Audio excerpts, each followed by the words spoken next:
overbearing, of burdens without your spouse's knowledge. There are some people, they are married. The whole problem of their family, they carry it on their head. And they carry this problem on their head so much so that they become irresponsible to their immediate family. When you ask, they say, it's my mother, it's my brother.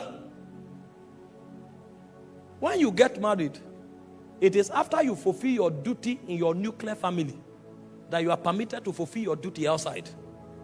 God will not hold you responsible for the welfare of the family you are coming from. But this family, he said, if you don't provide for your household, you have denied the faith, you are worse than an infidel. Many crises in homes arises when the man doesn't have priority in handling finances. He spends all his money taking care of his family and neglects his wife and his children. And then he comes and said he doesn't have a choice. I'm not saying be responsible to your family, but I'm saying that one is out of loyalty to the bloodline. This one is a commandment of God. And so you must understand that your primary duty is to your immediate family. If you don't have enough to take care of your immediate family, you cannot have to take care of the family you came from. That's how this kingdom works. If you don't take care of your wife and your children, he says you are worse than an infidel. And this also spirals into other aspects. Sometimes you find people fighting, and I was going to talk about that. Burdens from external families. The man's mother comes and sits in the house, and every day he's bullying the man's wife. And he wakes up and says, my mother. The person God gave responsibility to take care of your mother is your father.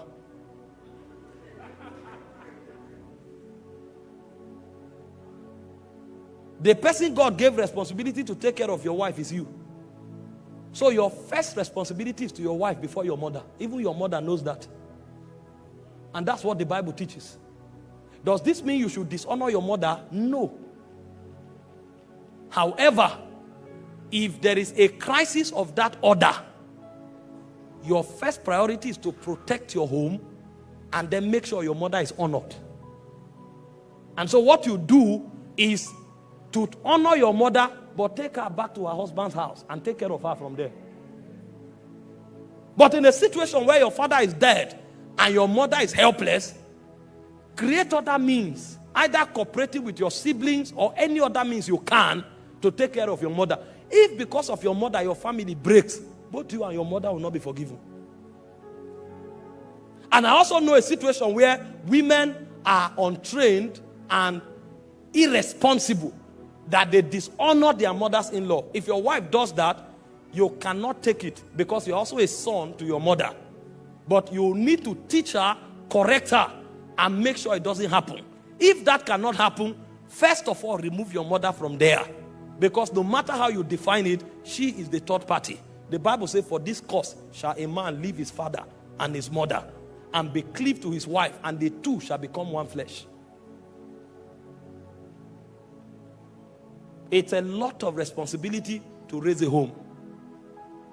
Never let your wife dishonor your mother, but also never let your mother torment your wife.